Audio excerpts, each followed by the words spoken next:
remained positive in the fourth quarter, and we delivered modest total volume growth. However, reported operating income, operating margin, and earnings per share were all lower year over year. As noted in our press release, these results included approximately $50 million in expenses related to important actions we've taken to adjust our cost structure, deliver better financial results, and position the railroad to succeed. We are committed to delivering stronger performance into 2026 as we build on our key accomplishments. We've renewed the leadership team, putting the best people into the best positions to drive value. And we're aligned in driving greater physical responsibility and disciplined execution across the company. We've stabilized service on our network at high levels, delivering consistency and reliability for our customers while realizing clear productivity gains. We've capitalized on the strength of our service to win business, and we will be ready and able to respond when demand increases. As we move forward, you will continue to see us take thoughtful actions to drive greater profitability and cash flow and build momentum into the year ahead. And now I'll turn it over to Mike. Thank you, Steve. So let's take a quick look at our safety and operational metrics on slide 5. Our operations team is improving safety performance through focused execution of our safety plan. The left portion of this slide highlights meaningful full-year declines in both FRA injury and accident rates, with the fourth quarter posting the year's best metrics. We know that an outstanding safety record is a clear indicator of effective management at every level, and we're taking solid steps towards our goal of reaching best-in-class performance for the industry. The right portion of the slide shows strong year-end fluidity and customer service performance. Velocity, cars online, dwell, and trip plan compliance all showed substantial improvement from Q1 to Q4. These are encouraging trends as we enter 2026. Running a cost-effective, efficient network while delivering consistent, reliable service is essential to our success. We'll maintain this balance and preserve our operational momentum while ensuring CSX has the capacity available when the industrial cycle turns. Kevin will now review our quarterly results in more detail. Thank you, Mike, and good afternoon. I'm excited to be back in the CFO role and have an opportunity to work with this team. As Steve mentioned, over the last couple of months, we have taken steps to align our cost structure to the current business environment. The team is fully engaged, and I am encouraged by the momentum we are building, with opportunities to drive efficiencies in nearly every part of our business as we enter 2026. Now let's move to the fourth quarter results. Volume increased 1%, with revenue down 1%, driven by business mix headwinds and coal pricing. Fourth quarter operating income and earnings per share fell by 9% and 7%, respectively, against adjusted prior year figures. These results included approximately $50 million or 2 cents of charges for actions taken during the fourth quarter to optimize our workforce and technology portfolio. Now let's turn to the next slide for a closer look at the expense lines. Fourth quarter expenses increased by $73 million or 3%, excluding the 2024 goodwill impairment. As mentioned, the quarter included approximately $50 million of charges comprised of $31 million of separation costs in the labor line and $21 million of technology impairments in PS&O. We continue to see opportunities to drive efficiency in our labor costs as we prioritize safety, customer service, and profitable growth. Ending rail headcount finished the quarter down over 3% as we continue to align to the current business environment. Additionally, overtime remains a focus for Mike's team as we look for ways to provide better visibility and tools to manage these costs. We have identified meaningful opportunities to reduce non-labor spending with well over 100 diverse savings initiatives across the company, including cutting outside and professional service spend, improving asset utilization and maintenance efficiencies, as well as enhancing controls around all sources of discretionary spend. 2026 expenses will also see year-over-year benefit from cycling network disruption costs, third and fourth quarter separation costs, and fourth quarter technology impairments. Depreciation expense will be relatively stable year over year as normal increases to the asset base are offset by favorable results from an equipment life study, asset retirements, and targeted reductions to technology and aviation assets. We are encouraged by the cost improvements identified as we move through the quarter. Similar to our focus on cost, capital spend and driving free cash flow remains a significant area of opportunity. Working with Mike and his team, we are developing improved oversight to ensure every dollar of capital is spent efficiently and aligns to our strategic priorities, including safety, customer service, and driving profitable growth. With that, I'll turn it over to Mary Claire to review our revenue results. Thank you, Kevin. I'm happy to be here and excited to have the opportunity to lead the professionals in our commercial organization. The railroad is running well, and we have many opportunities ahead. That said, as you've heard from Steve, we continue to navigate the challenges of a mixed industrial demand environment. The strength of our relationships is critical when uncertainty is elevated, and our voice of the customer surveys show that our team has been doing an excellent job at staying close to our customers and being responsive as conditions change. Turning to slide 10, let's cover fourth quarter volume and revenue performance. Overall, total volume was up 1% in the quarter, but revenue was down 1% as negative mix and weaker export coal prices led to a 2% decline in total revenue per unit. Our merchandise franchise, where volume and revenue were both down 2%, continues to face market-driven headwinds. Revenue per unit was modestly higher and was also affected by mix, as growth was strongest in low RPU areas such as minerals and fertilizers. We continue to see softness in chemicals and forest products, where volume was down 6% and 11% respectively. The industrial chemicals market remains weak, and many of our customers are carefully controlling freight spend as they manage through inflation and tariff pressures. In forest products, we continue to see the effects of plant closures, particularly with pulp and container board, that occurred up until the start of the fourth quarter. Despite these headwinds, our team has had success at winning incremental business, and we anticipate benefits from new facilities ramping up in 2026. Automotive volume was down 5% year over year. While we saw some manufacturers gain momentum through the quarter, supply constraints with chips and metals limited output at other facilities. That said, we've been encouraged by the continued strength in fertilizers and mineral shipments. Fertilizer volume was up 7% on improved phosphate rock production and business wins in the nitrogen market. Minerals volume remains supported by demand for aggregates and cement for infrastructure projects. Our intermodal franchise really drove our growth this quarter, with revenue up 7% year over year on a 5% increase in volume. We've been winning new domestic and international business as we've brought faster transit times and more connectivity to our customers.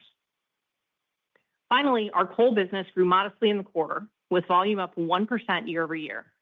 Domestic tonnage increased by 6%, driven by a substantial increase in domestic utility volume, supported by growing power demand and higher natural gas prices. Export tonnage declined 3% in the quarter, with a derailment in late October impacting shipments for a short time. Revenue was down 5% on a 6% decline in RPU, primarily due to a decline in met coal benchmark pricing. Notably, the discount for East Coast met coal indices widened versus Australian pricing this quarter, which impacted our yields. Now let's turn to slide 11 and talk about the key components of our market expectations in 2026. Starting with merchandise, we are positioned to benefit from consistent strength in infrastructure project activity in key regions served by CSX that's driving demand for materials such as cement, aggregates, plate, and scrap metal. More uncertain are conditions in the housing and automotive markets, which affect many commodity markets. Consensus forecasts call for modest decline in housing starts this next year, and affordability and overall demand levels continue to impact the prospects for North American light vehicle production. Our merchandise volumes will also reflect cycling of facility closures, largely in the forest products and metals areas that occurred through 2025. We've been encouraged by the success we've had in intermodal, where the team won new business in 2025 as we expanded our network reach through new operational agreements, and our strong service has allowed us to provide a faster service product. At Howard Street, the first of two bridges being raised to support double stack capability is now complete, and our customers are excited about the opportunities coming later this spring. They're bidding on business now for volume to start moving double stack through the tunnel in Q2. Still, the markets reflect the reality of a still soft trucking market, where we're watching the supply-driven increase in truck rates carefully. We also need to be aware of the risk of a slowdown in imports after the pull forward of activity that occurred through 2025. For coal, we're pleased to have two important mines on our network back open after extended outages. These mines provide good quality met coal for the export market, though global steel markets and benchmark prices remain subdued. Domestically, many utilities continue to buy more thermal coal given increasing power demand. We do have coal plants on our network scheduled to retire this year, but we have seen some closures get delayed. Overall, we see good potential in 2026, but we expect the best results will come from our own specific initiatives. Our visibility is limited, but from what we can see and hear from our customers today, there's no short-term catalyst on the horizon to lift the major industrial markets. Our team will work hard to make the most of every profitable opportunity, and we will be ready to respond when macro conditions improve. Now I'll hand it back to Steve to talk through our outlook. Thank you, Mary. Thank you, Mary Claire. Now we'll review our guidance for 2026 on slide 13. We have a well-running railroad and a good pipeline of growth initiatives. However, as Mary Claire discussed, the near-term outlook across many key markets remains soft. As we plan for 2026, we do not anticipate any meaningful improvement in macroeconomic conditions. So we are assuming low single-digit revenue growth for the year based on flat industrial production, modest GDP growth, and fuel and benchmark coal prices consistent with current levels. We expect to deliver year-over-year operating margin expansion in the range of 200 to 300 basis points. This is from a combination of workforce optimization, tighter management of discretionary expenses, our drive for efficiency, and the benefits of a more stable, fluid railroad. With our Blue Ridge project complete and focused efforts on capital discipline in place, we plan for 2026 CapEx below $2.4 billion, a substantial reduction from last year. Our CapEx priorities are unchanged. Invest in our infrastructure for safety and reliability, and invest in growth and productivity projects that pass our financial criteria. For free cash flow, higher earnings, a more normalized cash tax rate, and lower capital outlays should drive growth of at least 50% compared to 2025. Finally, let me address the multi-year targets that were offered at the company's 2024 Investor Day. The opportunities ahead for CSX are strong. When we execute on the core fundamentals of service, cost discipline, operating efficiency, and prudent capital deployment, we will create shareholder value over the long term. That said, the macroeconomic environment and the industry dynamics were meaningfully different then compared to today. I am replacing our 2025-2027 targets with the guidance we've given for 2026 only. I will continue to evaluate our outlook as we make progress toward our goal to be the best performing railroad in North America. With that, Matthew, we will open it up for questions. Thank you, Steve. We will now proceed to the question and answer session. Now, to ensure that we maximize everyone's opportunity to participate, we ask that you please limit yourselves to one and only one question. Sarah, with that, we're ready to begin. Thank you. If you would like to ask a question, please press star one on your telephone keypad. If you would like to withdraw your question, simply press star one again. Please ensure that your phone is not on mute when called upon. Thank you. Your first question comes from Tom Wadewitz with UBS. Your line is open. Great. Good afternoon. Just, I guess, one fine point on the OR improvement, if you could tell us what the base OR is in 25, kind of just like what's included. But I guess the real question, if you will, how do you think about pricing and price cost spread I think, Steve, focus on price and productivity are kind of two hallmarks of your approach. How do you think about the opportunity to have some traction on the price initiatives and see pricing above cost inflation in 2026? Thank you. Yeah, Tom, on the base, the starting point for 2025 is obviously X the charge that we took on goodwill. So that's the starting point that we have in the adjusted number that we disclosed. And on your questions on price and productivity, so as we think about price, I mean, certainly you would like to be able to cover the cost of inflation in any given year and actually do better than that. In terms of kind of where we are in the pricing initiatives, Mary Claire has taken the ball on that and has already put some new structures in place that I think are definitely going to help in terms of our price yield. As we look at what we have in the plan for 2026 versus 2025, price yield will be higher in 2026 over 2025 than it was in 2025 over 2024. So we're making progress, I think, on the pricing front. It'll be a bit slow going, but I think we'll continue to make progress as we work harder on the whole price management equation. And in terms of, these contracts they roll off in certain timeframes. It would probably take until about this time next year before we had a chance to touch every contract and stress test, if you will, in terms of what the right price is versus the value we're bringing to that customer. The next question comes from Brian Ossenbeck with J.P. Morgan. Your line is open. Hey, good afternoon. Thanks for taking the question. So maybe one for Kevin. In the 200 to 300 basis point guidance for improvement, can you give us some qualification how much of that you think is already baked in based on some of the one-time items or the things are rolling off? And sort of what are you expecting for inflation within that guide? Because if you look at the ALIF index, for example, that's starting to pick up a bit here. So maybe give us a little bit more color in terms of the building blocks there and sort of what's already spoken for and what are the assumptions underlying the rest of it. Thanks. Yeah, no, when you look at some of the unique charges that occurred in 2025 between the severance, the technology write-off that we disclosed, as well as some of the costs related to the Blue Ridge and the Howard Street Tunnel, you can roughly assume those are about $150 million.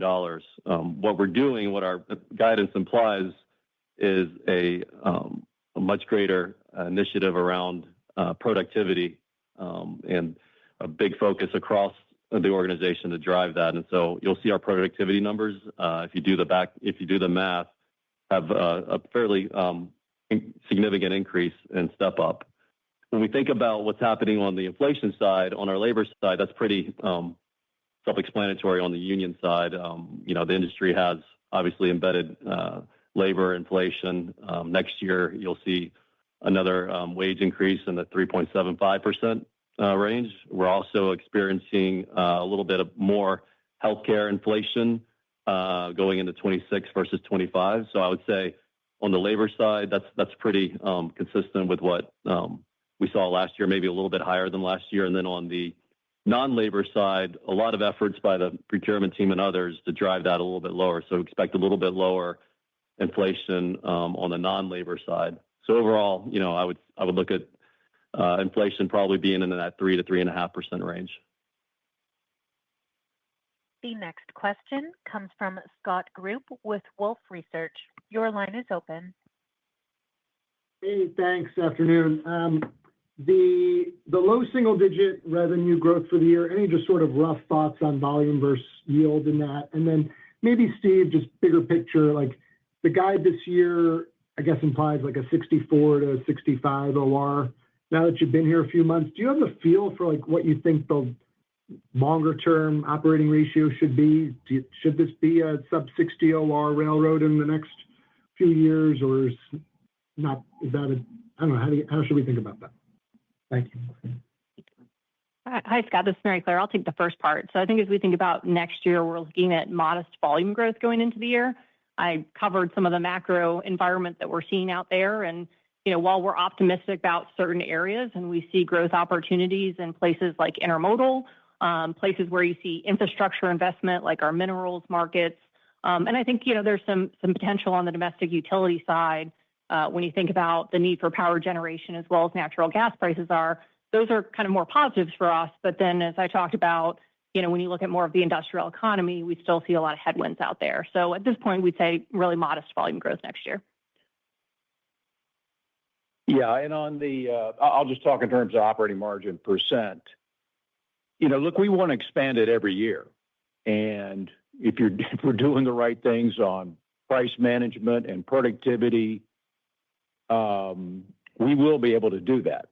And, I have confidence in this team. I have confidence in our ability to build solid productivity programs to be able to grow operating margin a certain percent every year. And I could give you a number now, but I think I'll wait and talk about that later. But, the objective is best-in-class performance. And, you know what that is with respect to operating margin. I know what that is. I have confidence we can get there. The question is, over what time frame. We'll make progress every year. What I would like to do, we have a very solid plan, as Kevin described, and we put a ton of time into building this plan for the environment that we're facing and to make sure we could deliver an outcome that we would be proud of.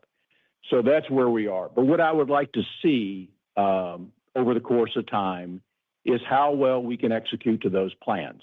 I have confidence we can, but I'd like to, experience that a few quarters, if you will, just so I can get grounded and confident in our ability to build, I'll call it sustainable productivity over time.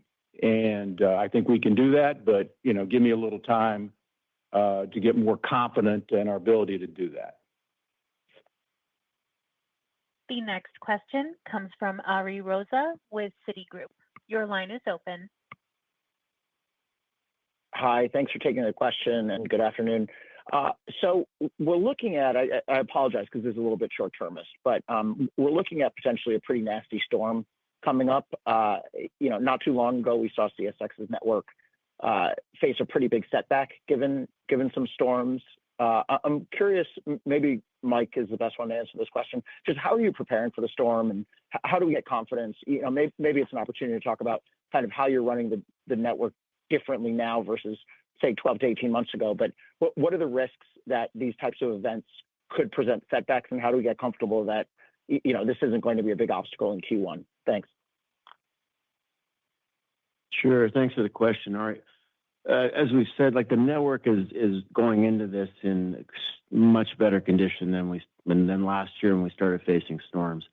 So just to give you, just a view of what we see, we're going to see ice on our southern portion of our network, basically going, from Nashville right across through Alabama, through Georgia.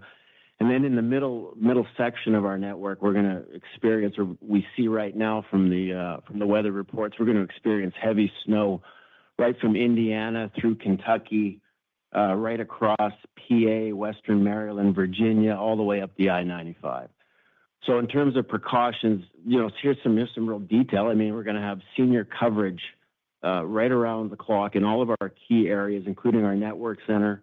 We've gone over from snow clearing to tree clearing, generators, everything that we need in each location, each facility that we see the storm coming through. We've modified our operating plan, working with our customers, notifying them because they're going to have the same conditions that really assets for us right now are going to be the most crucial thing that we protect. At the same time, we expect to see power outages, highway closures. We're going to see cold right after that. So I do not see us coming out of this probably for a few days. If we get it Sunday, we're looking at midweek to recover. But I'm very confident, especially with the condition that we're going in, that we will come through this with no issues. This is not going to lead us into 4 months of trouble like it did the year before. Even if there is some consecutiveness to it, we have everything in place. And what we learned last year, we're putting into effect throughout the beginning and right through this storm. The next question comes from Brandon Ogulensky with Barclays. Your line is open. Hey, everyone. Thanks for taking the question. And I guess, Mike, it's not shocking that it snows in January. So I'd ask maybe more importantly, like, how are you approaching operations differently this year, especially, you know, with like new leadership concepts at the company? How do you get back to those best-in-class metrics that the railroad had, you know, 3 or 4 years ago?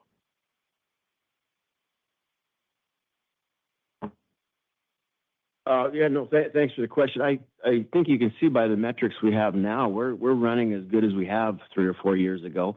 But really, I mean, it's a focus on asset utilization. It's a focus on oversight and you know, to the key measures that we look at every day. Really, that's what we've done. What we learned through that exercise was to make sure that we take action as soon as we can on the issues that are preventing us from being fluid. And that's you know, from making sure that we don't bring equipment in when we shouldn't. It's making sure we have our excess equipment in places to be able to respond to issues we have. And that's generally what we did to come out of the first and second quarter issues we've had. But I don't see us really, you know, failing on this storm coming up. I appreciate your concern, but we're ready for it. And I see us coming through it very well. The next question comes from Ken Hoexter with Bank of America. Your line is open. Hey, great. Good afternoon. So, Kevin, sounds like a lot of programs. I think you mentioned 100 different ones. But just so we don't get lost in kind of minutia, can you maybe talk dollar amounts for buckets so we can, I don't know, track something? Is there workforce optimization or a headcount target? Anything from Mike Corey on the op savings? And Kevin, you mentioned non-labor spending. Maybe you could just parse that out a little bit. So, you know, because if we've got very low volume growth, very low pricing growth, you know, how do we get that 200 to 300 margin basis points? I guess you take out maybe 100 basis points or so from the $100 million that you spent this year. But if you can bucketize some of that stuff to help us walk through and what to expect. Yeah, you know, when you look at the majority of, you know, the productivity that you obviously can solve for after the $150 million that I pointed out, that naturally just comes out, that won't repeat in 2026. It's very, very highly focused on the labor line and the PS&O line. And so a lot of activity in those two areas, I would say largely equally divided. You'll probably see on an absolute basis, an absolute dollar basis, more come out of the PS&O line because you're going to have less inflation, core inflation in that line versus the labor, which I talked about a little bit earlier, given obviously our union labor contracts and what we're seeing on the medical side on that area. But those are the areas we're certainly focused on driving cost improvement across the line items. Depreciation, more or less, will be in the flat range as we pointed out. And then, you know, certainly some areas of improvement. Mike will always tell you on the fuel side, we're looking for every opportunity to continue to get more fuel efficient. And then on the rent side, there's some opportunity as we run better, certainly from a car hire and other areas that we expect to drive improvement there too. So the good news is a diversified portfolio of opportunities. I guess the bad news on that side is we've got to stay very, very focused across all of these areas to make sure that we're capitalizing on those. And my full expectation as we move into later into this month in February and March, we're going to come up with an additional list that'll obviously hopefully drive further improvement in the back half of the year and then create some opportunities as we move into 2027. The next question comes from Stephanie Moore with Jefferies. Your line is open. Great. Good afternoon. Thank you. I think I would be a bit remiss not to ask at least about the major merger that is underway for this industry. If you could, maybe talk about how you are positioning the company in the wake of what could be a pretty transformational deal. So, in the near term, while it's under review, what are the opportunities that you all can take advantage of? And then, of course, I'm sure you're also having to somewhat scenario analyze what would be like if the deal is approved, and in that way, what is the strategy for CSX as kind of the sole East Coast merger, East Coast rail? Thanks.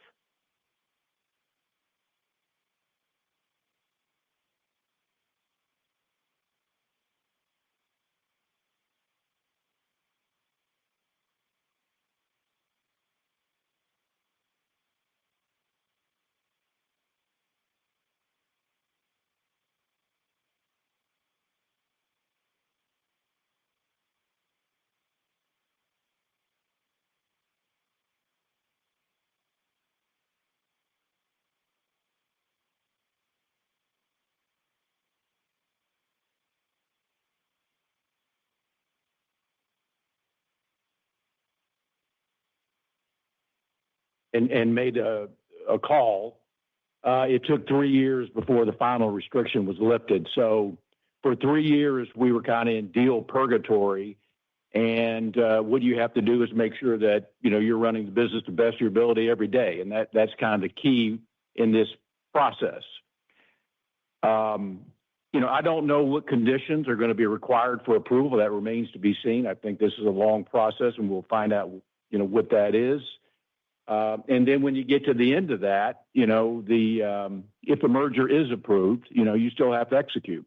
So I think it's a long process. As I said, there are going to be, opportunities we can take advantage of. We see some today that we're taking advantage of. Whatever risks are out there, we'll certainly manage those. We'll mitigate those. We'll have plans for those.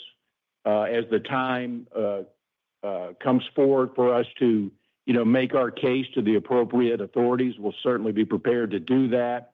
And then the focus is just making sure that we can be as competitive as we can be. But at the end of the day, we can create value by running CSX better every day. So you can set the merger aside. We're going to manage that. We're going to work through that. We're going to have many, many quarters to talk about that probably. But what we know we can do now is run this company better every day, and we feel really good about our ability to do that. The next question comes from Jonathan Chappell with Evercore ISI. Your line is open. Thank you. Good afternoon.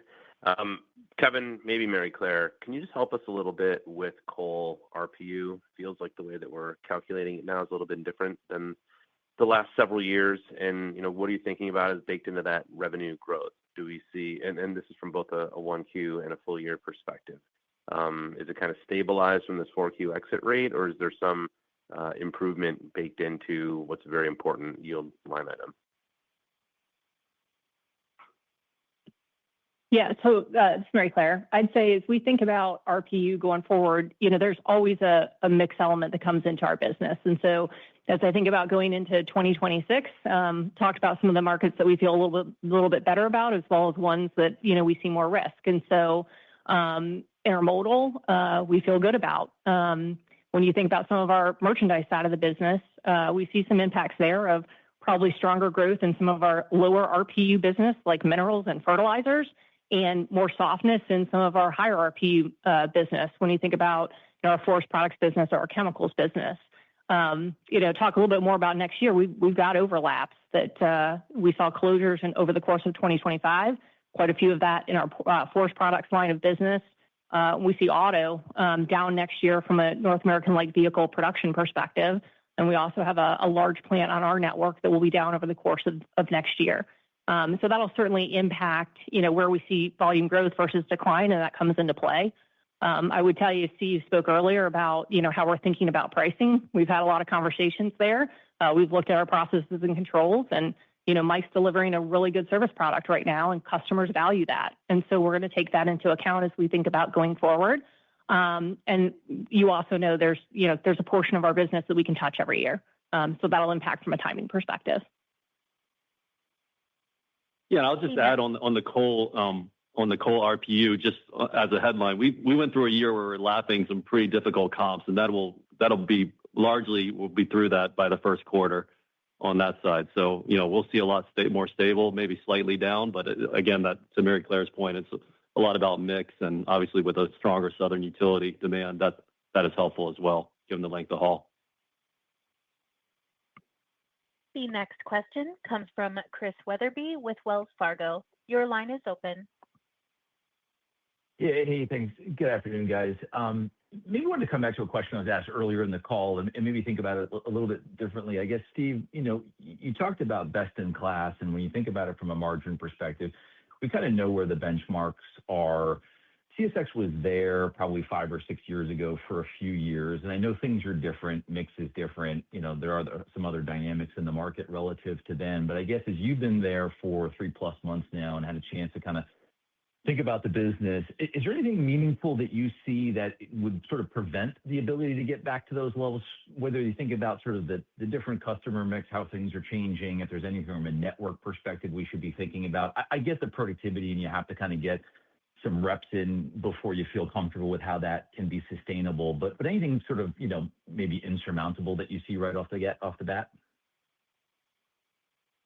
I mean, in an answer, no, I don't see anything insurmountable. And it's not like I'm sitting here, thinking that we're going to go back to the heydays of coal and that's how we're going to accomplish it. That's not what I'm thinking. I'm thinking about, basically take the mix we got and, through some of the strong initiatives that Mary Claire talked about earlier, finding some growth through our own actions. Obviously, anytime you get a little help from the economy, that would certainly help a great deal towards, moving those operating margins up faster. But I really don't sit here and think, I need to have a lot of help from the economy. I think our own growth initiatives, doing a better job on price management, and working the productivity equation very hard. And both Mike and Kevin have talked about certain actions that they've taken. But, I can lay out something that says, we should be able to get there. But again, I want to see the kind of proof in the pudding. And I think that'll happen. But, that's kind of how I think about it. The next question comes from Jason Seidl with TD Cowen. Your line is open. Thank you, operator. Steve and team, hello. Mary Claire, I guess this is going to be one for you. We're going to go back to the coal side, but I want a clarification first. I think you said it was, you were calling for muted growth, and then you said next year. I'm assuming you were talking 26 and not 27? Yes, 26, sorry. Oh, okay, no, not a problem. I've done that a bunch of times already this year. Wanted to just ask a question, given this storm and some of the impacts that we've seen, at least over the last 2 days with natural gas futures, just how long do natural gas prices have to stay elevated until we see a flow through on the volume side, and what's sort of the best way to monitor that? Yeah, thanks, Jason. I would say, as I think about the coal side, both with greater power demand that we're seeing here and the increase in the natural gas prices, certainly supported recently about this upcoming storm, we feel good about the volume demand on the domestic utility side. I would say, one of the things that we're watching here, though, is there were some planned closures that were supposed to start happening this year. We expect those will get delayed, but for how long, that's a little bit uncertain. I think there's going to be more demand and more opportunity for us. I think the piece we'll have to watch is, how much can actually be supported by the producers going forward. The next question comes from Ravi Shanker with Morgan Stanley. Your line is open. Great. Thank you. Good afternoon, everyone. Steve, it's understandable that you pulled the long-term guidance given what macro has done the last couple of years. But is that still the right template to think about earnings growth in the long term when macro is normal? Or do you think something's changed with the business where it could be better or worse than that initial guidance? No, I don't think anything's changed in the business where, we can't come back and lay out a longer term, guidance or a longer term algorithm. I don't see anything that's fundamentally changed the business that would prevent us from doing that. It's just, caution on my part that I want to make sure that we can, execute the plans in front of us before we start talking about a longer term picture. But I'm not sitting here thinking that, we need to get away from that, any kind of longer term guidance because there's something fundamentally wrong in the business. I don't see that. The next question comes from Jordan Alliger with Goldman Sachs. Your line is open. Yeah, hi. Just sort of curious, can you maybe talk a little bit more about the double stack opportunity, perhaps sort of update, if anything, on the sizing? And I know you said people are putting bids out, for the second quarter. Any additional sense for how we should think about the timing of how that could ramp into your business and order of magnitude? Thanks. Yeah, thank you. So I tell you, we're really excited about Howard Street Tunnel. I've been here 14 years and excited to see it come to fruition. And, there's a couple opportunities there. One, we're adding new connectivity from the southeast up into the northeast. And so we've announced new lanes of service. But it's also going to improve our service product from Chicago to and from Baltimore. It's also enabled us to allow efficient double stack service from the West Coast all the way through to Baltimore versus having to do a rubber tire crosstown in Chicago. So we're excited about the opportunities that are out there. We're talking to our customers today, both channel partners and shippers. But what I would tell you is based on past experience, it typically takes a couple of bid cycles to really for customers to kind of see the opportunity and convert more business. So we expect to see growth this year and going into the future. I would say both on our domestic and in the future on the international side of the business as well. The next question comes from Walter Spracklin with RBC Capital. Your line is open.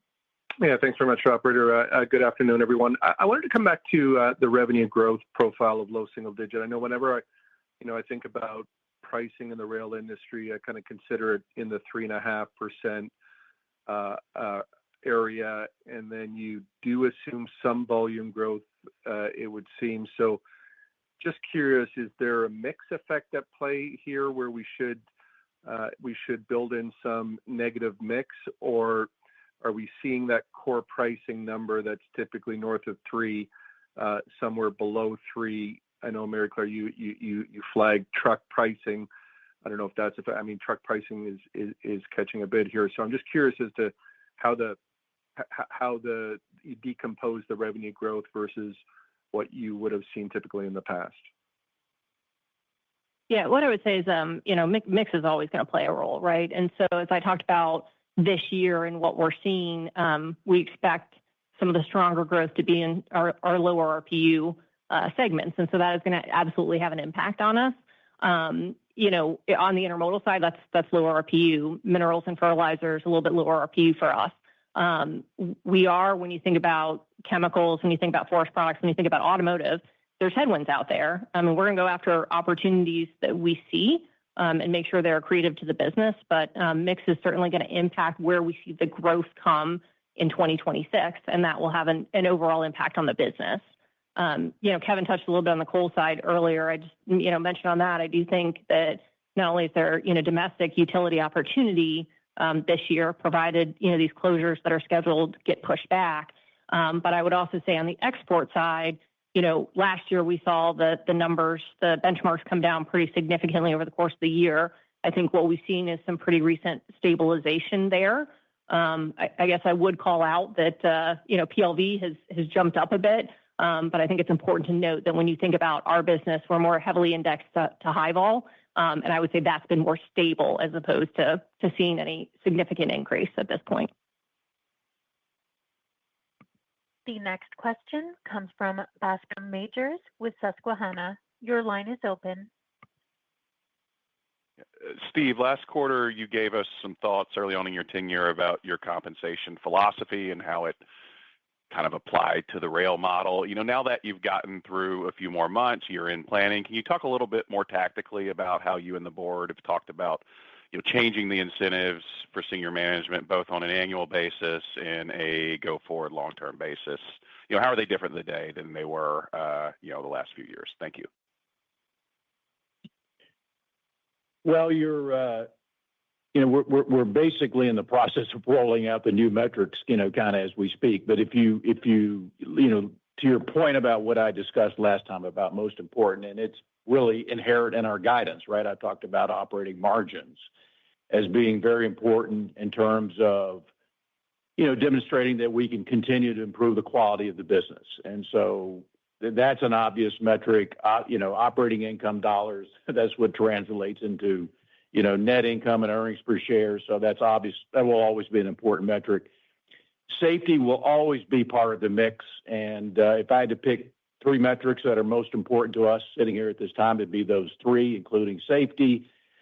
That's really on a year-to-year basis. And as you look into, the longer term, which we call, kind of 3 years, and you've heard me say, and those of you have heard me say this for many years, some of you, return on capital, I think, is the truth serum, for any capital-intensive business. So return on capital is very important.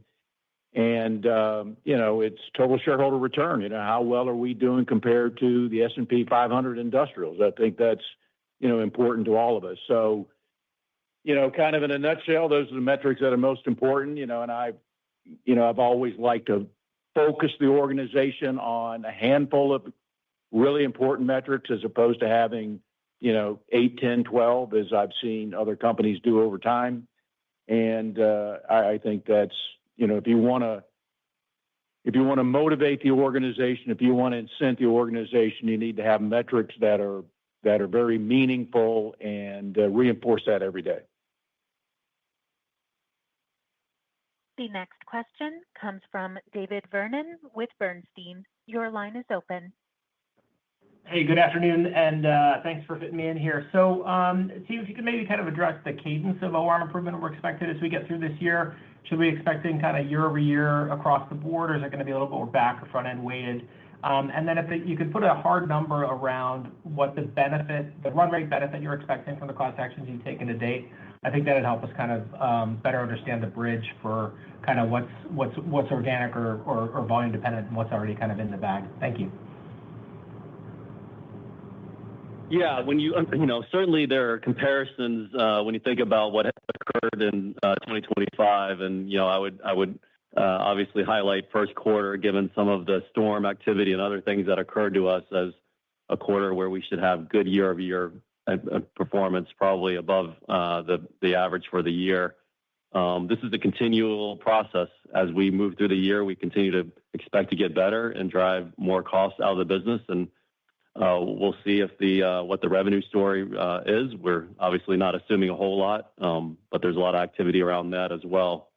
The framework that I would use from a margin perspective is, the $150 million that I certainly highlighted as not going to reoccur next year. I highlighted 3 to 3.5% inflation in our business, and you'll see that more pronounced on the labor side versus the non-labor side. And I think you can effectively back into, what we're assuming from a productivity standpoint from there. The next question comes from Diane McKinney with Deutsche Bank. Your line is open. Hi there, this is Megan. Thanks for taking my question. Kind of sticking with the OR progression, I think it was really encouraging to hear about the over 100 diverse savings initiatives that the team identified, but it also sounds like there's potential for more. But as it relates to the full year outlook of the 200 to 300 basis points of the OR improvement, can you help us bridge from 2025? Like, are these cost savings considered? How much is dependent on the market versus what's within CSX's control? Any color there would be really helpful. We're not depending on the market. This is a plan that is based on the things that we can control, which is encouraging for us and this team. We're going to focus on those items. And, we haven't talked about, the potential for some of these markets to improve, but what we're really focused on is, creating the operating leverage when the markets improve to, quite frankly, deliver higher incremental margins than what we've done in the past. And I'm fully confident, given all of the things that we're doing, that every incremental dollar of revenue that Mary Claire and her team are able to deliver, that will come in at a very, very high incremental margin, given all the cost things that we're focused on. Going back to the 100, different opportunities, it's really across everything from vehicle spend to overtime, focus on rental equipment, travel. Mike and his team, Doug, Casey, Terry, all of them have brought ideas to the table. And now it's building the process on a monthly basis to hold our teams accountable to delivering it. Very confident that we can do that and providing better tools, quite frankly, to the operating team and every team across this organization so they have visibility to where the costs are. And I'm feeling better and better about that every day. I know Mike and I collaborate on that every day. I'm sure there's things that we don't know about today that we'll continue to identify. And so our goal is to, build the momentum through the year. And when that volume comes back, we're going to have a network that can handle the volume, most importantly, and really deliver the incremental margins. This concludes the question and answer session and will conclude today's conference call. We thank you for joining. You may now disconnect.